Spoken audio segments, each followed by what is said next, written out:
अस्सलाम वालेकुम friends, study गुरु में CS304 ऑब्जेक्ट ओरिएंट प्रोग्रामिंग के GDP आईडी सोल्यूशन के साथ हाजिर हैं। इसकी लास्ट डेट है।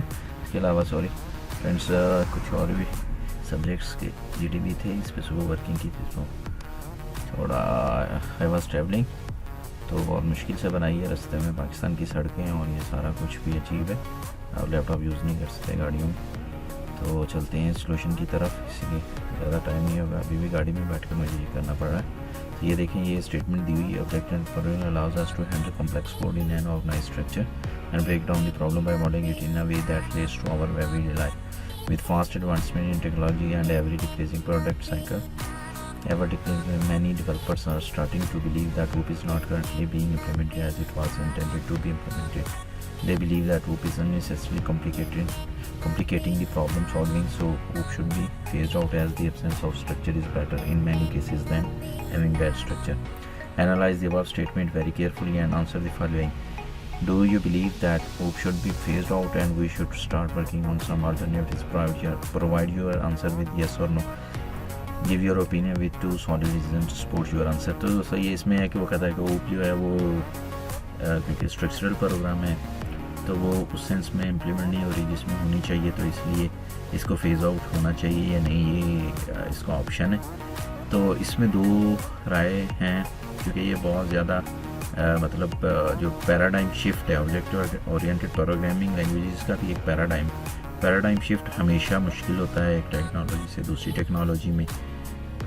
तो इसीलिए उसमें क्या है कि करंटली जो है, वैसे अगर आप देखेंगे तो उसमें आपके पास नो ही होगा। जनरली ये होता है कि नो, ये नहीं हो सकता है, पैराडाइम शिफ्ट नहीं होगा इस तरह। लेकिन ऑफ कोर्स टेक्नोलॉजी चेंज हो रही है, होगी, तो इसमें यह है कि आप येस भी कर सकते हैं, नो भी। तो येस भी है ड्यू टू सम रीजंस और due to some reason no भी है। तो उसमें जो है आप दोनों पॉइंट डिस्कस किए हैं। ऑप्शन 1 में नो है और ऑप्शन 2 में येस है। येस नो मीन्स के OOP should not be push phased out completely to work out on alternatives. सही, अगर आप ये करेंगे तो आप ये देखें ना, इसमें ये है कि is a well adopted programming style that uses interactive objects to model and solve complex tasks. Most popular project on Java and C++. तो देखें ये कितनी इन है। इसके अलावा ये कुछ एग्जांपल्स हैं, पर्ल, पाइथन, जावास्क्रिप्ट, ये इसकी ऑब्जेक्ट ओरिएंटेड की हैं। लेकिन आगे देखें, इसकी possible reasons for no options हैं, क्या क्यों नहीं ये ख़त्म होनी चाहिए। तो उसकी ये कुछ ऑप्शन आप रीजंस दे सकते हैं मुख्तलिफ, क्योंकि आपको 2 रीजंस देनी है। तो ये स्ट्रॉन्ग रीजंस हैं जिनकी बेस पे आपकी ओपिनियन ये हो सकती है कि इसे हमें फेज आउट नहीं करना चाहिए। तो एक इम्प्रूव सॉफ्टवेयर डेवलपमेंट प्रोडक्टिविटी है, इसमें एक्सटेंशनेबिलिटी, रीयूजेबिलिटी है, मॉडुलरिटी है, मॉड्यूल्स बना सकते हैं, रीयूज़ कर सकते हैं। इम्प्रूव सॉफ्टवेयर मेंटेनेंस है, फास्टर डेवलपमेंट है, लोअर कॉस्ट ऑफ डेवलपमेंट है। उसके बाद हायर क्वालिटी सॉफ्टवेयर है। उसके बाद इनहेरिटेंस, इसकी इंकैप्सुलेशन और पॉलीमॉर्फिज्म, ये जो फिनोमेना है इसमें, ये जो हैं ये भी एक स्ट्रॉन्ग रीज़न है कि आप कह सकते हैं कि इसलिए ये जो है OOP को जो है फेज़ आउट नहीं करना चाहिए। सही है। और जावा is one of the most general, ये जावा भी आप देखें।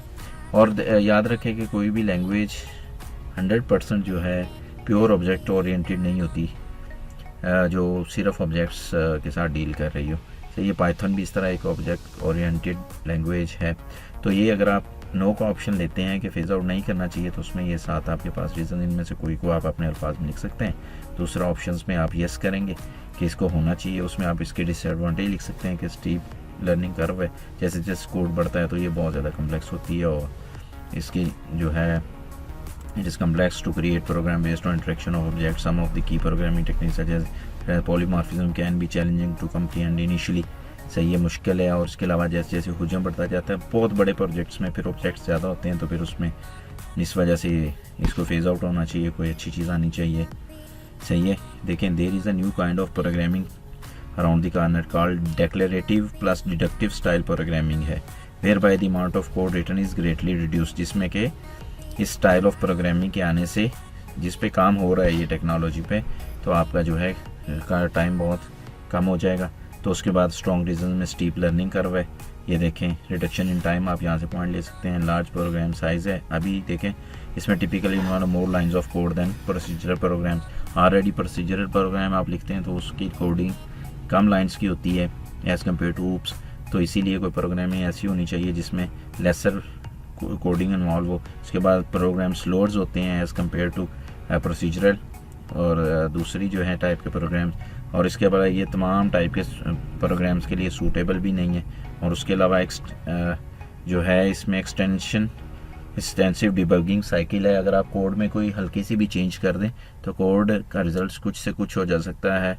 और अगर एक 500 लाइन्स का कोड और कहीं पे आप कोई सिंटैक्स कोई ऐसी एरर लॉजिकल कर लें तो उसको डिबग करना बहुत मुश्किल हो जाता है और बहुत ज़्यादा डिबगिंग साइकिल्स इन्वॉल्व हो जाते हैं। इस तरह lack of centralization, probability of function overriding है, ये इसमें फंक्शंस हैं। इन loops due to lack of and also presence of some functions in some obscure part of, कुछ फंक्शन ऐसी जगह पे होते हैं अगर गलती से अगर उनको दोबारा बहुत लंबे कोड में कॉल कर लिया जाए तो सम टाइम वो ओवरराइड होके वही कंप्यूटर जो है आपके प्रोग्राम के लिए प्रॉब्लम दे सकते हैं। तो अगर आप येस के ऑप्शन के साथ जाते हैं तो आप ये रीज़न दे सकते हैं, और अगर नो के साथ जाते हैं तो ये अब वाले रीज़न दे सकते हैं। तो ये है जीडीबी का आइडिया सारा, और डेफिनेटली इसमें दोनों ऑप्शन जो है स्ट्रॉन्ग हैं रीजन वाइज। और उसके बाद जो है आपका जो है पहले आप सब्सक्राइब कर लें channel, go to download of video file चाहिए। अच्छा उसके बाद ये आप यहाँ से डाउनलोड कर लें फाइल। तो ये फाइल को पासवर्ड लगा होगा, जो पासवर्ड जो है वीडियो में दिया होगा। तो good luck for this GDP. अब इजाज़त दीजिए, अल्लाह हाफिज़, बाय।